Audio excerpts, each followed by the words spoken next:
Olá, meu nome é Tanara Vogel Pinheiro, eu sou doutora, professora, membro de um comitê de ética em pesquisa e nesse vídeo eu quero explicar para vocês os 3 principais erros que eu vejo meus alunos cometendo na hora de escrever os seus critérios de inclusão e de exclusão.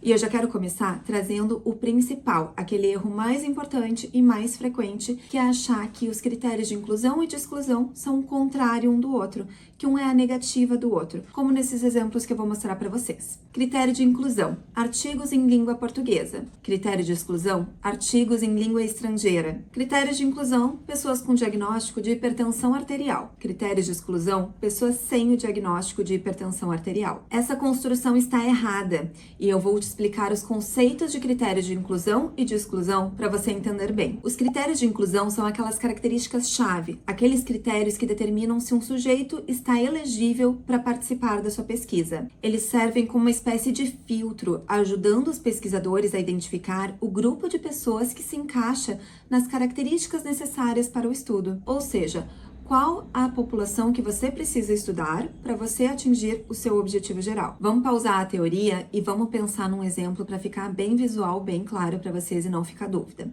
Eu vou criar um objetivo de pesquisa e a partir desse objetivo vamos criar critérios de inclusão. Então, o objetivo que eu criei é investigar fatores associados ao aleitamento materno exclusivo de recém-nascidos em uma maternidade X no ano de 2024. Então, vamos pensar em critérios de inclusão para eu atingir esse objetivo. Primeiro, se são crianças recém-nascidas, a gente sabe que são crianças de 0 a 28 dias de vida.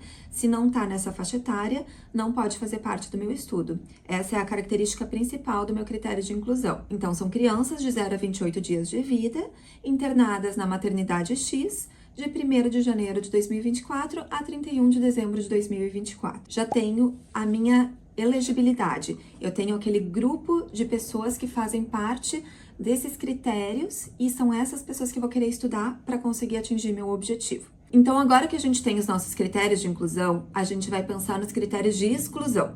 E o que são os critérios de exclusão? São critérios, são características que desqualificam um potencial participante de participar da pesquisa. E por que eles têm que ser excluídos? Porque essas características específicas que desqualificam ele são características que influenciam nos resultados.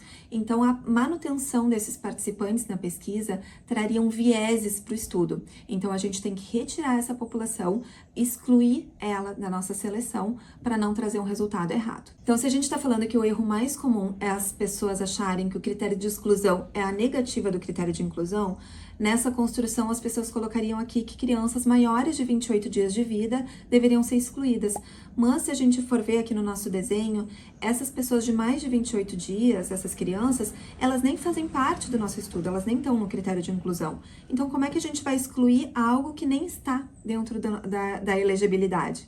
Então, critérios de exclusão, eles têm que estar dentro do critério de inclusão. E aí, o que a gente pode pensar de critérios de exclusão nesse exemplo da amamentação, do aleitamento materno exclusivo?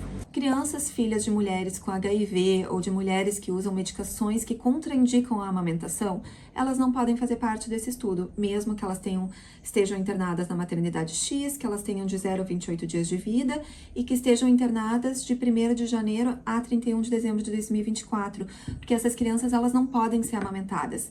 Então, elas vão trazer um viés. Eu vou estar estudando fatores relacionados a elas não estarem amamentando, sendo que elas não podem amamentar. Elas estão contraindicadas à amamentação. Além desse critério, a gente pode pensar também em gestações gemelares. Então, se essa mulher ela vai ter que amamentar 2 ou 3 crianças, ela pode ter mais dificuldade de manter a amamentação exclusiva.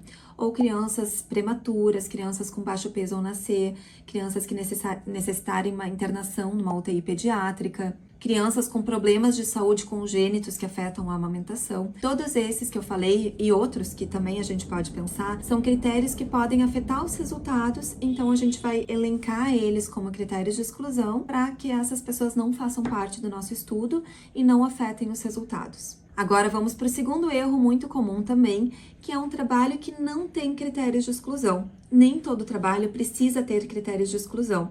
E aí, muitas vezes, o aluno fica fazendo manobras, tentando colocar algo ali, só para não deixar aquele campo em branco. E algo que aparece com muita frequência quando o aluno não sabe o que colocar, é dizer que pessoas que não aceitarem participar da pesquisa ou que não assinarem o termo de consentimento livre e esclarecido serão excluídas do estudo. Gente, isso não é um critério de exclusão, isso é um critério ético, não é metodológico. Essas pessoas não estão sendo excluídas da pesquisa por uma característica, por um critério metodológico. Isso deve estar explicado lá nos aspectos éticos, que é uma outra seção da metodologia. Então, vocês vão ver que lá na Plataforma Brasil, que é onde a gente submete o trabalho para o Comitê de Ética, esse campo ele não é obrigatório. Se você não tem critério de exclusão, coloque simplesmente não há critério de exclusão. Escreva isso e não fique tentando inventar um critério de exclusão para sua pesquisa.